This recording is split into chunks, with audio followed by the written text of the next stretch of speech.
Eu queria trazer um outro assunto aqui também para a gente conversar, Venha! questão da democracia na Ucrânia. É o seguinte, só para fazer uma ambientação aí, um cenário. Desde que teve duas revoluções de Maidan, uma em 2004 e outra em 2014. Desde a de 2014, não existem mais partidos de esquerda na Ucrânia. É todo mundo de direita na Ucrânia. Não existe mais. Antes tinha Partido Comunista, Partido Socialista, a esquerda mais raiz, assim. Esses caras não existem mais, estão todos na clandestinidade desde da Revolução de Maidan.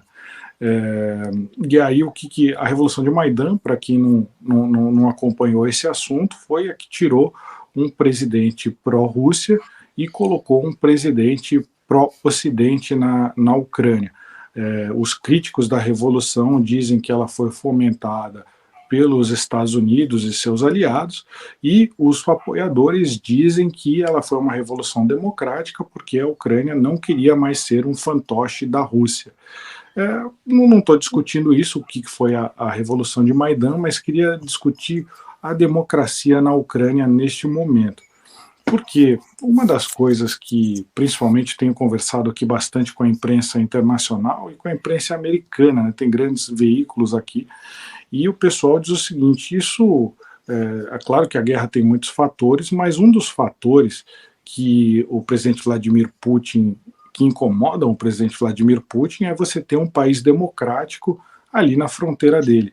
Ou seja, a Ucrânia tinha um país, segundo esses americanos, tinha um país aí, um sistema de governo muito parecido com o do Putin, quando a gente tinha o Yanukovych ali, por exemplo. Quando você ejeta esse cara e mostra que é possível ter um governo democrático, isso pode servir de inspiração para os russos quererem um governo democrático também. Claro que isso é uma versão, esse é um ponto de vista americano, cada um concorda ou não com isso, mas, ou seja, muita gente aqui vê o regime russo com os dias contados, só não se sabe se vai ser uma coisa que vai demorar 2 anos ou uma década, mas que em algum momento eles vão querer um regime democrático. Essa é a visão otimista do ponto de vista do Ocidente. Mas esse é um ponto. O outro ponto é que, quando a gente fala o apoio americano à Ucrânia, quando a gente pega outras operações americanas aí desse século, Iraque, por exemplo, o Iraque não teve nenhum fundamento ético, né? Você invadiu o Iraque em busca de armas de destruição de massa que não existiam, e depois você tentou empurrar a goela abaixo um regime democrático num país que não estava ambientado para isso. Já na Ucrânia é diferente, era um país que já era democrático desde 2014 e agora os Estados Unidos estão botando lá dinheiro e armas. Claro que não estão fazendo isso porque são bonzinhos, estão ganhando muito dinheiro, mas parece que dessa vez eles estão do lado certo da história, estão tentando, se eles defendem a democracia, eles estão tentando fazer um país permanecer democrático. Só que aí, o que me chamou a atenção nos últimos dias é que a Ucrânia está ficando cada vez menos democrática.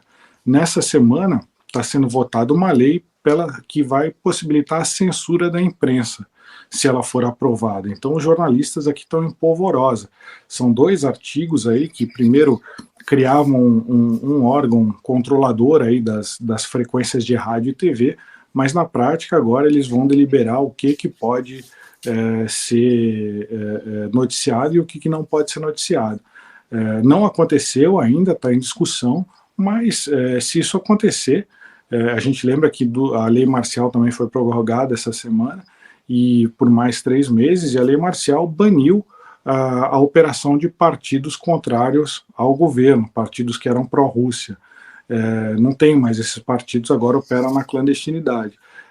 Então você não tem uma oposição, e agora possivelmente você não vai ter uma imprensa livre se isso for aprovado. Aí eu perguntei para os jornalistas, como é que vocês veem? Vocês estão ficando mais iguais à Rússia? Vocês estão ficando iguais aos caras que vocês querem combater?